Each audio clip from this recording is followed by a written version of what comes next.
सच्ची खुशी की समझ। विदेश में काई नाम का एक युवक था जो क्योटो जापान के बाहरी इलाके में एक छोटे से गांव में रहता था। वे एक बेचैन आत्मा था, हमेशा अपने छोटे से गांव उसे जो कुछ मिल पाता उसकी ही तुलना में जीवन से अधिक की तलाश में रहता था। वे लगातार अगले रोमांच या चुनौती की तलाश में था। वे जहाँ भी होता था, जिस भी परिस्थिति में होता उससे कभी संतुष्ट नहीं हुआ। एक दिन काई ने एक महान जैन गुरु के बारे में सुना जो पास के पहाड़ के ऊपर रहता था।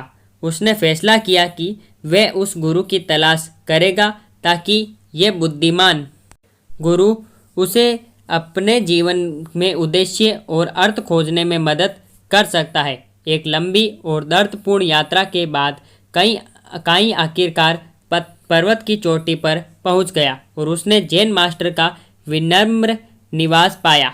गुरु ने काई का गर्मजोशी से स्वागत किया और उसे बैठने और बात करने के लिए आमंत्रित किया।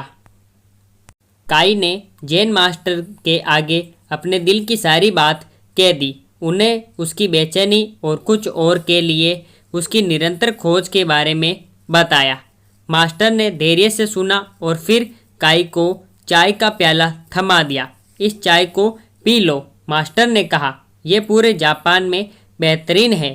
काई ने चाय की चुस्की ली और ये जानकर हैरान रह गया कि उसका स्वाद किसी भी आम चाय से बिल्कुल अलग नहीं था। अपने गुरु को ये बताया लेकिन गुरु बस मुस्कुराए। तुम समझी? मास्टर ने काई से कहा, चाय महत्वपूर्ण नहीं है, महत्वपूर्ण पीने की क्रिया है। यह क्षण में उपस्थित होने और आपके सामने जो सही है उसकी सराहना करने की क्रिया है। काई ने उस पल में महसूस किया कि वे अगले साहसिक कार्य पर ज़्यादा केंद्रित था।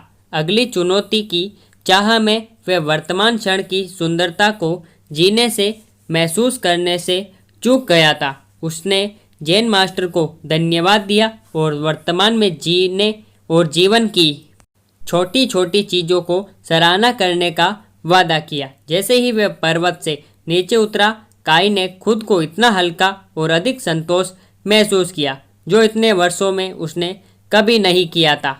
उसने महसूस किया कि सच्ची खुशी और अधिक पाने से नहीं बल्कि जो पहले से मौजूद है उसकी सराहना करने से मिलती है। आप जीवन में देखते हैं, हमारे जीवन में खुशी अधिक की खोज में नहीं बल्कि जो हमारे पास पहले से है उसकी सराहना में है।